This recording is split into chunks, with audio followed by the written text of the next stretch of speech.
Hi. Okay. ఇప్పుడు నేను మాట్లాడే ఫిలిం పేరు 'Ka'. Written and directed by Sujeeth and Sandeep. నాకు చాలా బాగా నచ్చింది సినిమా. Actually first half was very crazy.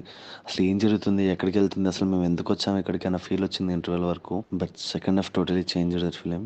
Second half కూడా కాదు, లాస్ట్ 10-20 మినిట్స్ మొత్తం మార్చేసింది. చాలా బాగుంది. లైక్ కిరణ్ అబ్బవరం అన్నకి మంచి స్క్రిప్ట్ దొరికింది చాలా రోజుల తర్వాత. బాగా అనిపించింది. అండ్ థింగ్ ఏంటంటే లైక్ అంటే లాస్ట్ ఫెస్టివల్స్కి ఇంతకు ముందుకు వచ్చినప్పుడు మంచి సినిమాలు వచ్చాయి కానీ అవి సరిగ్గా లేవు, అంటే బాగాలేవు. కానీ ఈ ఫెస్టివల్స్కి వచ్చిన అన్ని సినిమాలు చాలా బాగున్నాయి. ఒకటి కాగాని, లక్కీ భాస్కర్ అండ్ అమరన్ 2 కూడా బాగుంది. ఇఫ్ పాసిబుల్ అయితే చూడండి. యాజ్ అ హీరోయిన్ గా తన పేరు నాకు తెలీదు, but she good performance. But story writing పరంగా, స్క్రీన్ ప్లే పరంగా చాలా అంటే చాలా బాగుంది.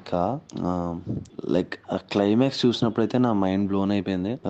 If you want to watch a good thriller, కొంచెం లీన్ బ్యాక్ అయ్యి కొంచెం ఓపికతో వస్తే బట్ క్లైమాక్స్ మీకు చాలా హై ఇస్తుంది. ఏంట్రా ఇది అనుకునే టైంకి అసలు నువ్వు ఎక్స్పెక్ట్ చేయని, అసలు ఊహించం అలాంటి ఒక క్రేజియస్ట్ ఏంటది దాన్ని ఏమంటారు, రివీల్ అవుతుంది ఎండింగ్ లో. ఒకటి నేను చెప్పలేను. ఇప్పుడు మీరు చూసి నేను ఎలా ఫీల్ అయ్యానో మీరు కూడా అలానే ఫీల్ అవ్వండి. థ్యాంక్స్.